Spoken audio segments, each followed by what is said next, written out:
Hi guys, welcome two reviews. 'Ramnagar Bunny' movie చూసాను. ఈ movie వచ్చేసి టోటల్ డ్రామా ఫిల్మ్ అన్నమాట.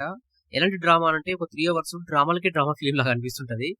అండ్ మనకి ఒక ట్రయాంగిల్ లవ్ స్టోరీ లాగా చూపించారు. అండ్ 'రామ్‌నగర్ బన్నీ' అనే క్యారెక్టర్ అది కొంచెం 'రామ్‌నగర్' అని అంటే కొంచెం మాస్ అది అట్మాస్ఫియర్ అంతా కొంచెం వేరే ఫీల్ వస్తది హైదరాబాద్‌లో. సో, అలాంటిది ఏమి ఉండదన్నమాట. జస్ట్ టైటిల్ మాత్రమే 'రామ్‌నగర్ బన్నీ'. జస్ట్ అంతా క్లాసీగా ఉంటాడన్నమాట. క్యారెక్టర్ అంతా క్లాసీగా ఉంటది. అది ఫస్ట్ మైనస్ పాయింట్ అనిపించింది. అండ్ సెకండ్ వన్ వచ్చేసి ప్రతి షాట్స్ కూడా అన్ని ఇండోర్ వచ్చి షూట్ చేశారు. అంటే ఇంట్లో షూట్ చేయడము, స్విమ్మింగ్ పూల్‌లో షూట్ చేయడము, లేకపోతే కాలేజ్‌లో షూట్ చేయడము. అదంతా ఎట్లా అంటే ఒక సీరియల్ టైప్ ఆఫ్ షూటింగ్ లాగా అనిపించిందన్నమాట. అంటే సినిమా చూస్తున్న ఫీల్ నాకు 100% రాలేదు.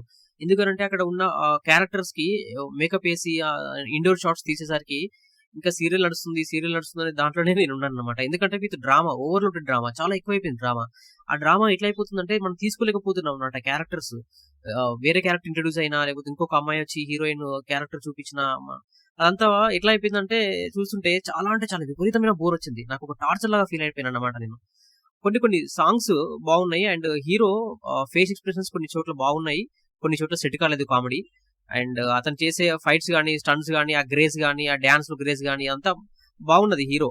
ఇది సీరియల్ యాక్టర్ 'ప్రభాకర్' గారి కొడుకు అని చెప్పి నేను విన్నాను. ఇతన్ని 'యాటిట్యూడ్ స్టార్' అని చెప్పేసి చాలా వరకు మేమర్స్ ఆడుకున్నారనమాట. ఒక లాస్ట్ 6, 7 మంత్స్ బ్యాక్‌లో. సో, అదే టైటిల్‌ని ఇక్కడ వాడుకున్నాడు అతను గూడా. 'యాటిట్యూడ్ స్టార్' అని పెట్టుకున్నాడు. సరే, ఓకే. మొత్తానికి ఓవరాల్‌గా చూసుకుంటే మాత్రం 3 అవర్స్ నేను చాలా అంటే చాలా టైమ్ వేస్ట్ చేశాను. అండ్ ఒక టార్చర్ లాగా ఫీల్ అయిపోయానన్నమాట. మీరు ఇట్లాంటి రొటీన్ డ్రామాలు పక్కన పెట్టేసి ఏదైనా మంచి కాన్సెప్ట్‌తోనొస్తే, మీరు కొత్తగా వస్తున్నారు కదా ఇండస్ట్రీకి, అది మీకు చాలా ప్లస్ పాయింట్ అయితదనమాట. సో, నెక్స్ట్ ఫిల్మ్‌కైనా మీరు మంచిగా ఆలోచించి మంచి స్టోరీని ఎంచుకొని అప్పుడు మీరు ఫ్రెష్‌గా వస్తే బాగుంటదని నేను అనుకుంటున్నాను. అండ్ ఓవరాల్‌గా సినిమా గురించి చెప్పాలంటే నాకైతే అస్సలు నచ్చలేదు గైస్. ఒకవేళ టైం ఉంది మీరు చూసారంటే మాత్రం మీ ఇష్టం. సో, ఇది గైస్ మన రివ్యూ. ఒకసారి మన ఛానెల్‌లో కంటెంట్ గమనించండి. నచ్చితే మన ఛానెల్ సబ్స్క్రైబ్ చేసుకోండి. And thank you so much for watching my channel. Thank you. By by.